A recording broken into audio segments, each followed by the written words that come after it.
Welcome to today's episode of the Mindset Mentor Podcast. I'm your host, Rob Dial. Today, we're going to be talking about how we accidentally, subconsciously hold ourselves back and create limiting beliefs.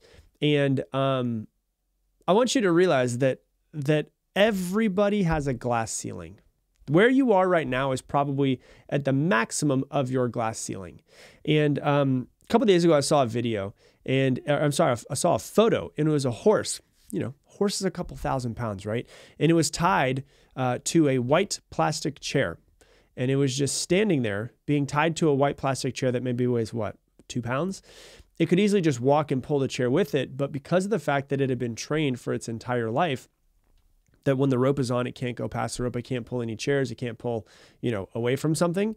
It just never even tried to walk away. And it reminds me of a story. It's good thing it's not a true story, but it kind of gives you an idea. There's a man that's walking through a forest, and he sees a whole bunch of elephants. And these elephants, there's an elephant trainer, and the elephants are there.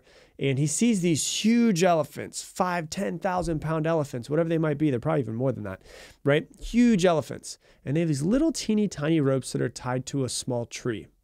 And the elephant could easily just walk away, and with minimal effort, probably break the tree in half or break the rope in half.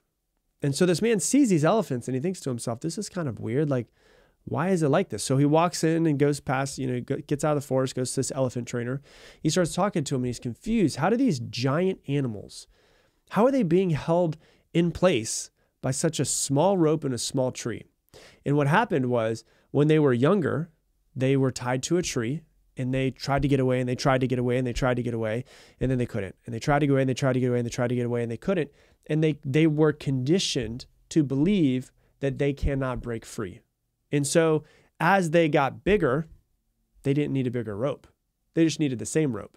They were never aware of how much larger they grew and how much more powerful they were, and they never tried to break free. They one day realized that they were powerless, and they just gave up for the rest of their lives. Now, it's a sad story.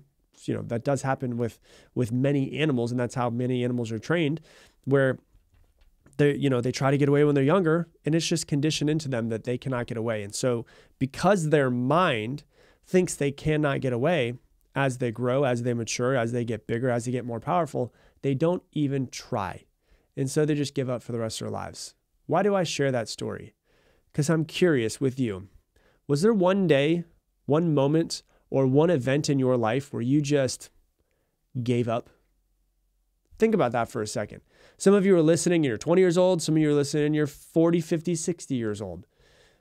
Was there a moment in your life that you can think of, that you can remember, where you just consciously or unconsciously, most likely it was unconsciously, just decided, I'm going to give up? Was there something that happened to you? Was there a negative person that you were around?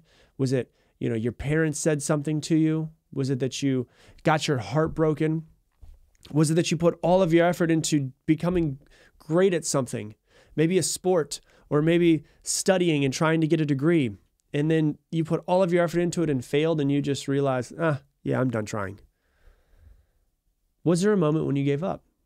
How long have you been stuck in your current comfort zone? Think about that for a second. How long have you been stuck in your current comfort zone? When I'm on a lot of lives, I like to ask this question because it really makes people start to look at themselves from an outsider's perspective and say, how long have I been here? And more than anything else, people, I see it in the comments whenever I do lives, or people say it when I'm in face to face in front of them. They're like 5 years, 10 years, 20 years, 40 years I've been stuck in my comfort zone. And I'm like, you gave up one day. Well, now that you know that you're in your comfort zone and you're in that place, you've been there for a long time, are you going to be there until you die? Because many of us are holding ourselves back because we failed at something in the past. We're holding ourselves back because of something that somebody told us one time in our past. We're holding ourselves back because it's just easier not to try than it is to feel like a failure. Right? Can you relate to that? It's easier not to try than it is to feel like a failure. It's easier not to go for something than have all of our insecurities thrown in our face. How many of us are holding ourselves back because of something that we failed in the past? How many of us are holding ourselves back because, where we came from? Oh, where I come from, everyone's poor. Oh, where I come from, nobody's Nobody does anything with their lives. Where I come from, everyone's a fuck up. Everyone's a drug addict, right? How many of us are holding ourselves back because of the people that we surround ourselves with? How many people are holding ourselves back because a belief that was programmed into us at a young age? And, it wasn't even necessarily, when I say it was programmed into us, it doesn't mean like there's like an evil Lord that's like sitting over and they're like, I'm going to program this child and I'm going to make them do what I want. Like, that's not really what happens. It's not that evil way of thinking that we're programmed. But really what it comes down to is we just learn by hearing other people talk, by viewing what other people do, what life is supposed to be like and who we're supposed to be as an adult. And you could be like, I don't know if you've ever experienced this, but as you become an adult, you start to see like an uncle or a cousin that you used to look up to. And now that you're older, you're like, they're kind of an idiot, right? Like they're kind of stupid. They kind of don't really have their shit together. And I have my shit together more than them, even though they're 20 years older than me. You know what I'm talking about? When I'm talking about those people, like you see them and you're like, I can't believe I used to look up to them. Well, that's fine. It's all good and dandy. But when you're a kid, you look up to an adult and you see that person's an adult. So what they say to you is like, that's it. It's truth. And we can hear somebody say something and maybe not even consciously remember the moment in our head right now. But we can hear somebody say it when we're 4 years old, 5 years old. And because they're an adult and we're children and we look up to them, we just think that must be absolute truth, not knowing that they could be a complete idiot. So think about that for a second. Is there something that you can remember that somebody may have told you one time? Is there a moment in your life where you can realize that you unconsciously just decided to throw in the towel, that you decided to give up? How many of us are holding ourselves back because of what a parent or a teacher or family member or friend or cousin told us when we were young and really impressionable? Most of us. And we took what they said and it became our truth. And it always reminds me when I think of that, I developed this analogy of a dirty shirt. And I remember years ago, I was watching Queer Eye with my girlfriend at the time, now my wife. And I was watching them and they were working on this woman and helping her with her mindset. They were helping her with her house or helping her with dressing. And even when they dressed her up and they got her a makeover and all this stuff, she still thought that she was ugly. And they're like, why do you think you're so ugly? Like, what is it? She's like, I remember when I was a kid, my aunt told me that I was an ugly kid and I will always be ugly. And I just have always kind of felt that way about myself. And I was like, holy shit, that's crazy. And I started talking to my wife about it. I was like, it's like her aunt gave her a shirt that said, you're ugly. And she put it on when she was 6, 7 years old. And now she's 40 and she's still wearing that shirt. Like, how many of us are wearing a shirt that somebody else put on us and believing that that shirt is us, when in reality, we could just take that shirt off and stop believing it? Like, that shirt has become part of her identity. How many of us had somebody say something directly to us and we went, yes, this is my truth, when we were a child, and it is still our truth even though we're adults? Think about that for a second. Have you ever had somebody that told you something that you looked up to when you were young, a parent or a leader, teacher, aunt, uncle, cousin, family member, friend, brother or sister that told you something, and because you were young and impressionable, it became your truth? I mean, it's bad enough that we hold ourselves back because of limiting beliefs, but what's even worse is when you realize you're holding yourself back because of somebody else's beliefs.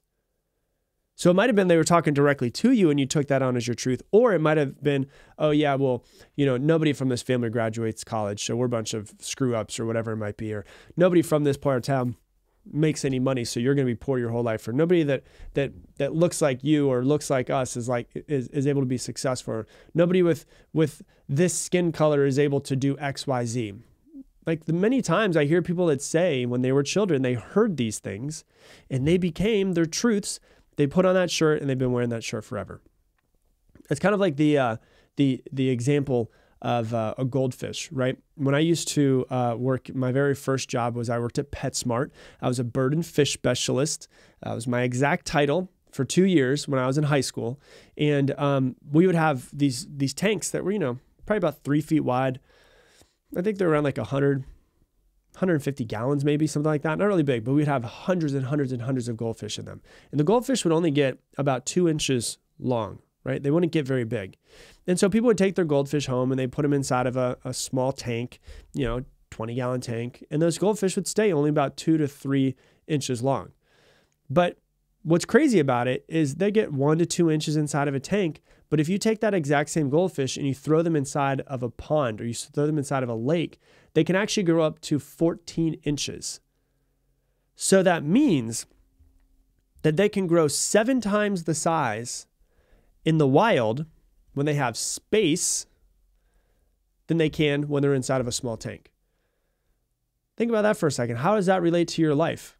How many of you are put into a small tank, and that small tank is where your mind still is and you can't grow past it because of what you were told when you were younger? How many of us are restricted by our own minds? How many of us are held back by the people that we surround ourselves with and what they say to us? People that are thinking small. Another example of this, and this just shows you many times in nature, because we are a part of nature, so obviously this relates to us as well. It's like the example of if you take a flea. Fleas can jump. I'd have to Google it, but I think it's like a couple stories. Like these little teeny tiny things can jump really, really high. And if you take a bunch of fleas and you put them inside of a jar and you put the top on top of the jar, they'll jump up, they'll hit themselves, they'll jump up, they'll hit themselves a few times. And over the next couple of days, they'll stop jumping as high because they know if they jump high, they're going to hit themselves. And I don't know if fleas can knock themselves out or not, but they understand pain. They understand if they jump too high, there's pain. And so what happens is if you keep them in for a few days, they go from jumping like 20, 30 feet, whatever it is for fleas, to jumping like 6 inches because they don't want to hit themselves on the top of the jar. And then so what happens is if you take out the fleas, you take them out, you can take off the top and you take them out of the jar, they are now conditioned to not jump higher than those 6 inches. Even though they're completely free, they're not going to jump higher than those 6 inches when they could easily jump 10, 20, 30 feet, whatever it is for it. It's a massive amount. I can't remember off the top of my head. But what happens is they're in it for a couple of days. They learn about the jar. They learn about the pain of hitting the jar. And then for the rest of their lives, they don't try to jump higher. Here's the crazy part about it though. You ready? Then when they have offspring, their children, the flea babies, right? So the flea babies will not jump higher than those 6 inches. So they literally are conditioned through their parents to not, like from just birth, to not jump higher than 6 inches, even though they have the full capacity to do so. How many of you listening are literally a flea baby that comes from another flea that took their boundaries and their glass ceiling and placed it on top of you? What we need to realize is the thing about programming is it's hard to recognize unless you're actually looking at it and looking for it. We've been programmed in so many ways. People telling us stuff directly, us hearing things in society, us being children and hearing things incorrectly or not being able to, realize what the truth is that's actually happening here. Somebody could be saying something in a joke. You're 4 years old. You hear somebody saying it to somebody else and you automatically think that's your truth, right? So it's also like the part of being a child when you're impressionable. You don't really know the truth from untruth. You just take all of it as truth. And so it's hard to find and recognize your programming unless you're actually out there searching for it, because it's pretty much unnoticeable. It's all subconscious. There's the conscious mind, which is 5% of what your thoughts are. And there's the subconscious. Subconscious means underconscious. It is under the conscious mind, which means it's usually just an automatic thought, an automatic programming that you don't even think of. It just pops up. And it goes so deep. Like I'm still finding programmings. And I think that I'll probably still be finding programmings and uncovering aspects of myself for the rest of my life. And I'm okay with that. But it's now become like a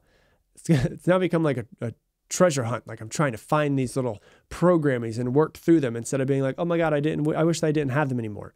I have come to terms I'll probably have them for the rest of my life. Now I'm just going on a search and trying to find them. And so really what it comes down to is, are you like the elephant? Are you like the goldfish? Are you like the flea? Where you've been programmed to think smaller, to be smaller, to not think outside of the box, to not be bigger, to not be louder, to not be your full, truest expression of yourself. And that's really what you have to start thinking about and start realizing we've all been unconsciously programmed and running unconsciously on these programs. Our job as adults is to find these programs, figure out which ones we want to keep and which ones we want to get rid of, and start programming ourselves the way that we want to. So that's what I got for you for today's episode. If you love this episode, if you were like, damn, this shit was good, do me a favor, share this on your Instagram stories and tag me in it, Rob Dial Jr., ROBDIALJR. The more of you guys that share this, the more that people can find this episode, the more that people can find this podcast, and the more this podcast can grow and keep changing lives. So if you would share it, I would greatly, greatly appreciate it for it. And with that, I'm going to leave it the same way I leave you every episode. Make it your mission to make somebody else's day better. I appreciate you, and I hope that you have an amazing day.